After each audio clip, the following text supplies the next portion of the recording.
Bonjour les amis. Alors nous nous retrouvons aujourd'hui dans une pêche dans un grand lac quand même, parce qu'il fait pas loin de 16 hectares, dans le 27. Voilà. Et puis aujourd'hui avec mon ami Pascal, on fait une pêche de tout poisson. Donc bien sûr on va essayer de faire un peu de brame. Donc vous voyez, il y a l'île, vous le voyez peut-être pas là sur le plan, mais il y a une île en face de moi à 80 mètres et je pêche à 70 mètres à peu près, entre 60 et 70 mètres, pour essayer de me rapprocher de l'île sans forcément la pêcher, mais essayer de trouver une zone. Donc là on faisait pas mal de gardons, de gardons de rotangle à l'asticot, et là je suis passé avec deux gros maïs. Enfin, c'est vrai que depuis un petit moment j'amorce quand même, j'ai une amorce, vous allez voir après courant la vidéo la préparation de l'amorce et tout, mais je lançais pas mal de maïs quand même, du maïs doux avec, donc ça aurait été dommage de ne pas essayer quand même à l'hameçon. Et là du coup en mettant deux gros maïs, on a moins de touches, mais on fait de la brame. Bon, c'est pas encore les gros plateaux qui peut se faire ici, on est sur des poissons de 500 grammes 1 kg pour l'instant, mais il y a plus gros, voilà. Donc je vous invite à découvrir ma préparation, la préparation de mes appâts et tout, puis on se retrouve en action de pêche. Allez, à tout de suite.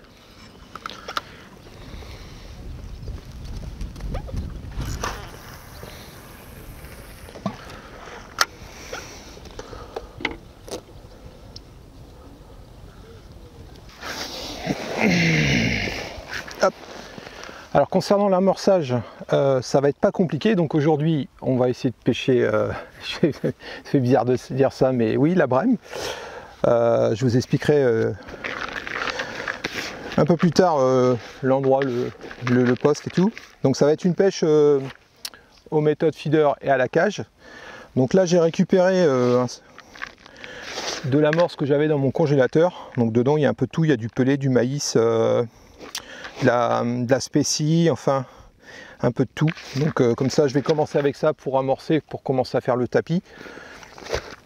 Je vais y rajouter bien sûr de la couleur, ça on en avait déjà parlé la dernière fois. C'est de la noix tigrée, c'est des pots tout prêts que vous avez dans le rayon carpiste, et moi je les ai broyés pour en faire des particules et amener de la couleur dans mon amorce. Donc ça c'est pareil, c'est des choses que j'avais au congélateur, que j'ai sorti hier. Bien sûr de la bouillie de maïs, on va en mettre aussi, ça c'est très bon. Donc de la bouillie de maïs doux, hein. Je vais rajouter ça aussi en complément dans mon amorce, d'ailleurs c'est très riche. Le but c'est de faire venir les poissons, hein. Là il y a pas, faut qu'on fasse venir mettre la table quoi. Voilà. Et en complément, avec une amorce un peu plus fraîche on va dire, là je vais utiliser la Sonubets, la Super Crunch, la spéciale brame, voilà. Donc je vais amorcer ça et vous allez voir au fur et à mesure de la pêche mon approche, pas très compliqué, hein. Et puis bien sûr, donc en appât ça va être des dumbbells, des micro bouillettes pour le méthode, et pour la cage du maïs on a un peu d'asticot aussi, je vais pêcher un petit peu à l'asticot aussi. Voilà, donc bien sûr les pelés, j'ai mis des pelés de 4 mm que j'ai fait, qui sont en train de gonfler pour le méthode. Voilà, vous voyez, c'est comme d'habitude, ça change pas. Et on va essayer de faire de la brame.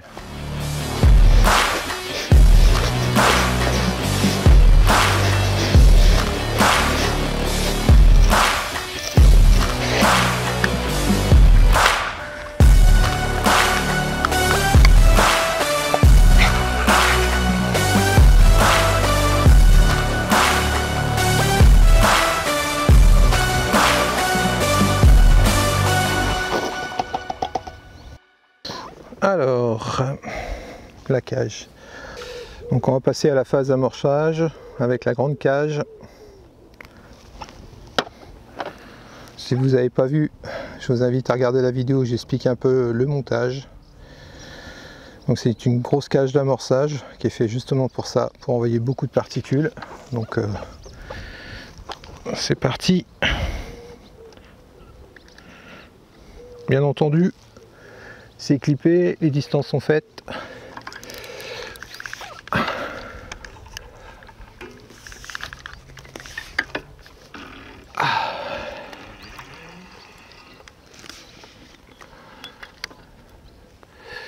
Oups.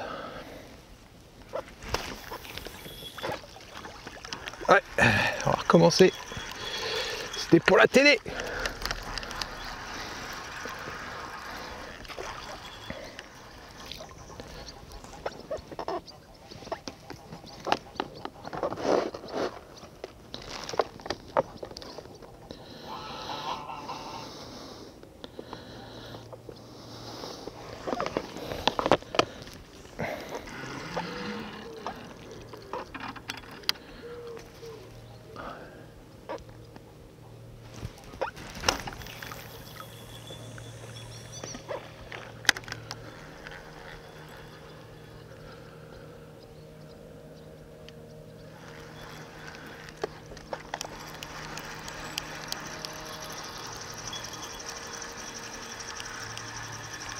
Donc, je suis parti sur une pêche à longue distance, on va dire, à limite des cannes, à mes limites à moi bien sûr. J'ai essayé de viser l'île. Bah, je suis à quoi, 10-15 mètres de l'île.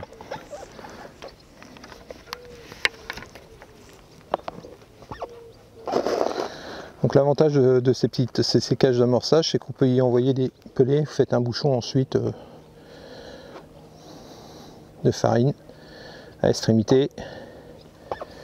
Voilà.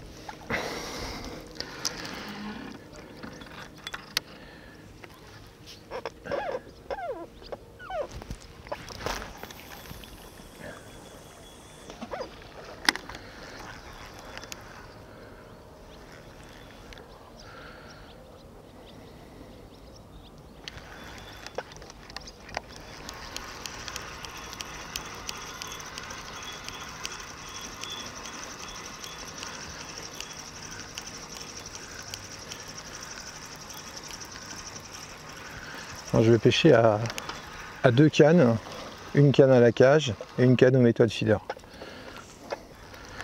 Ah, je balance des grosses cages aussi, mais la canne elle est limite en puissance.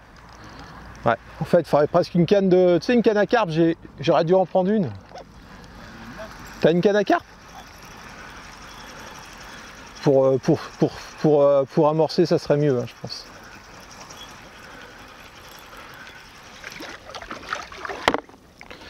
Bon, du coup j'ai monté ça sur une canne à carpe et c'est vrai que c'est quand même nettement mieux pour lancer.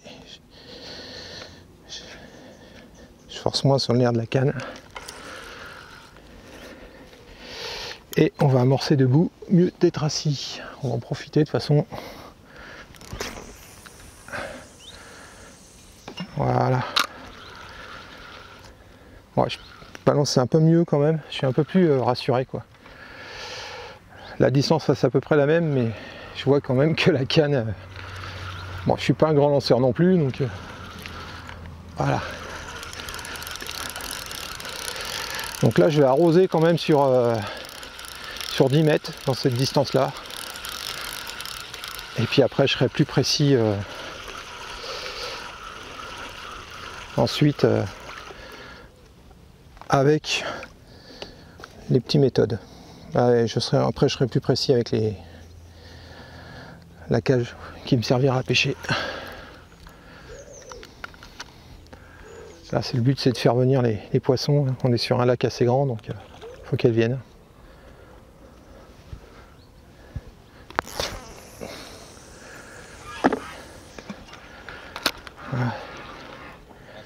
Ouais, c'est bien là, c'est plus à l'aise. Ouais, donc c'est bien ce que je disais hein, dans la dernière vidéo. Si vous ne l'avez pas vu, je me répète, je vous invite à aller la voir. Il faut quand même une canne avec un air assez solide, kit style carpe, pour une canne qui sert justement à envoyer de la nourriture quoi. Bon, l'avantage, là par exemple, je vais prendre du pelé, du micro pelé, voilà, et je vais faire un bouchon à l'extrémité pour envoyer du pelé sur le cou là-bas. Hop.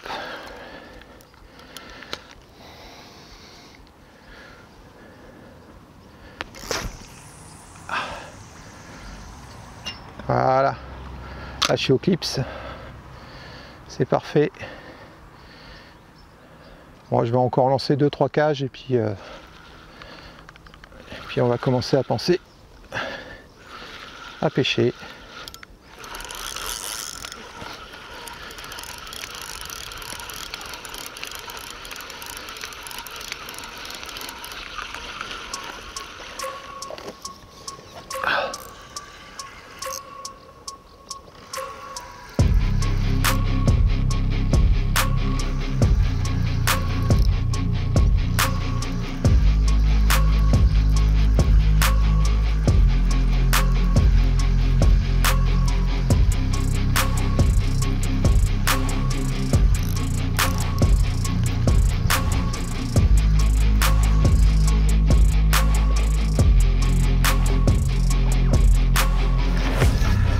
Une emblème, hop.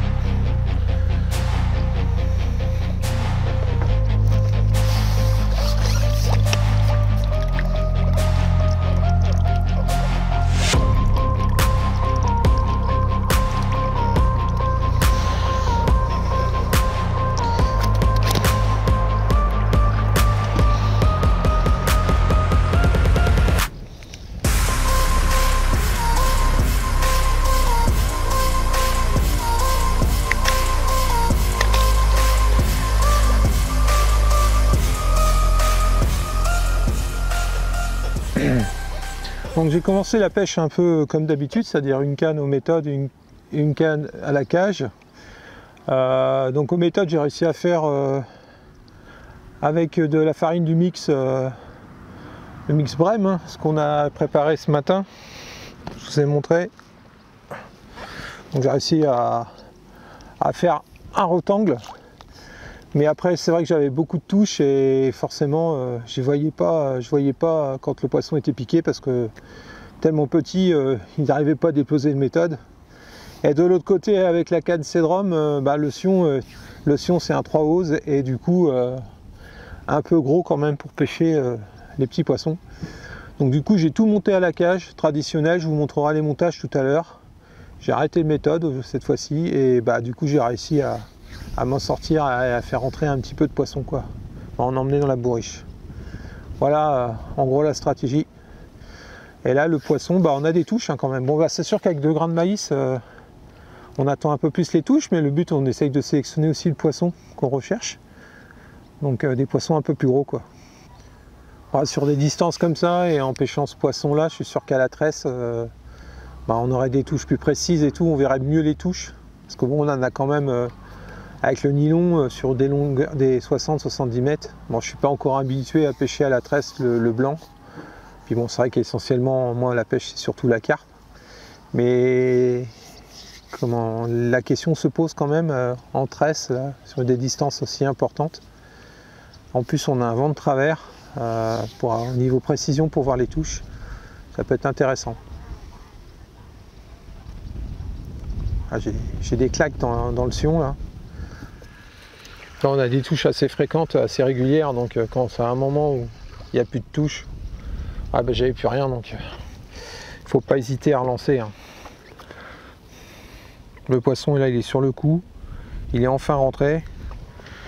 Surtout que la brème, c'est un poisson qui voyage en banc, donc le plus dur, c'est de faire rentrer le banc sur le coup, amorcer. Une fois qu'il est là, il faut en profiter quoi.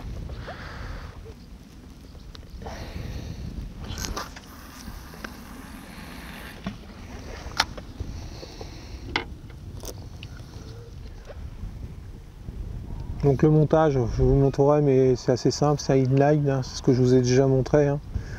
Donc montage direct, 2 butées, un émoillon entre les deux, la cage en dessous, un quick change en extrémité de la ligne principale, mon bas de ligne. Là je suis sur un bas de ligne les petits bas de ligne sur du 16 en 13 centièmes, c'est les bas de ligne d'1 mètre. Donc comme ça, et j'ai coupé, j'ai commencé à mettre, mais ça marchait pas. Enfin, ça marchait pas. En fait, mes asticots se mangeaient sans que je voie la touche, donc je l'ai réduit. Et là, je suis à 50. Et voilà, c'est le bon compromis pour aujourd'hui. Ah, c'est parti. Hop. Je crois que je l'ai loupé. Je sais pas.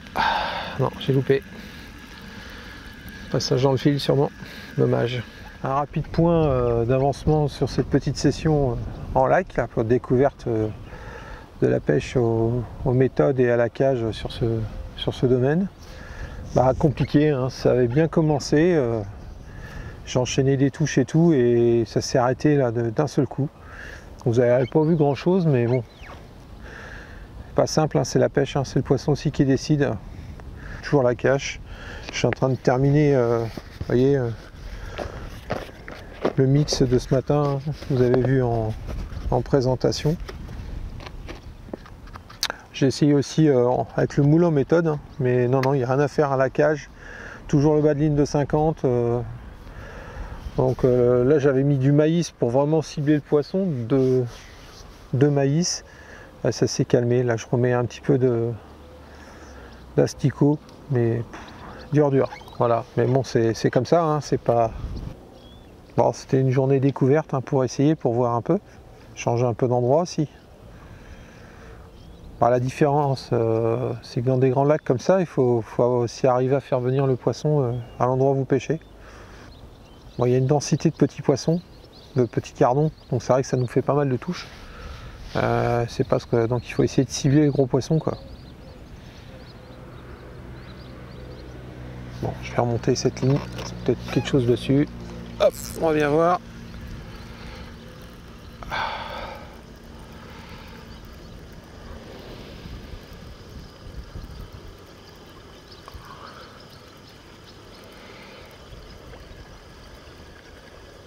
Voilà. Et voilà. C'est les petits gardons qui nous embêtent, qui nous auront embêtés toute la journée.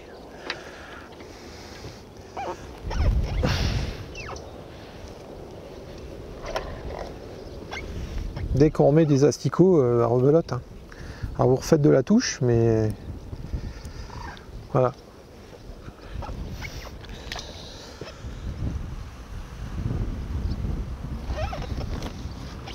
Ah, est-ce que je l'ai? J'ai peut-être quand même quelque chose. Croisez les doigts.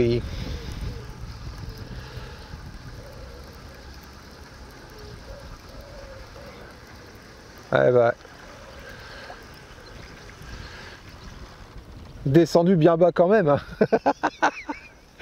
Bon, je crois que les amis, on va en rester là. Hein. On va voir les poissons dans la bourriche.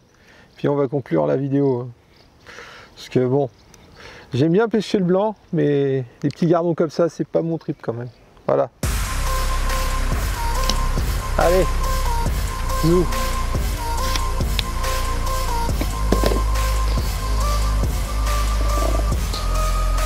Donc si j'ai passé les pieds dans l'eau, c'est la faute à Sébastien Rousseau.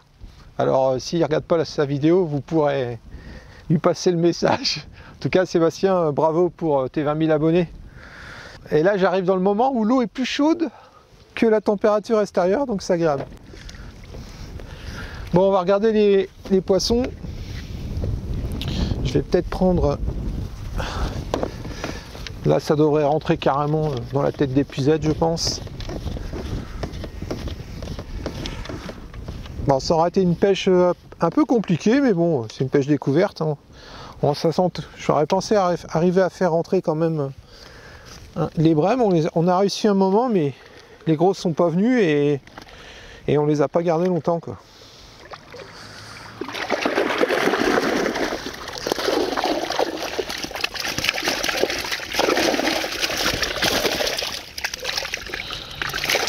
Ah, je me fais éclabousser. Ah.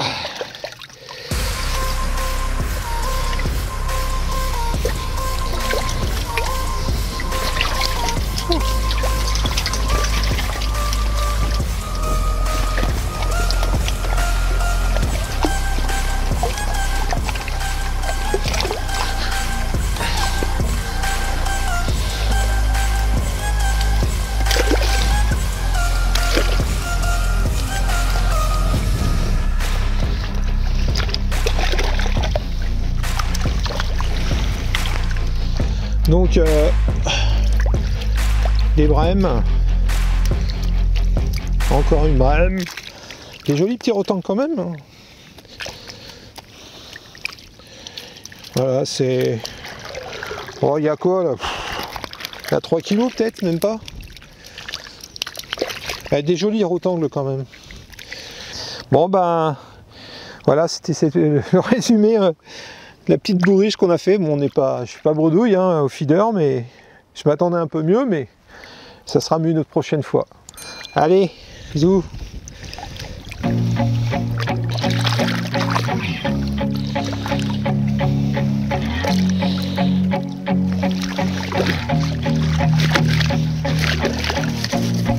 Nettoyage maintenant. Ciao.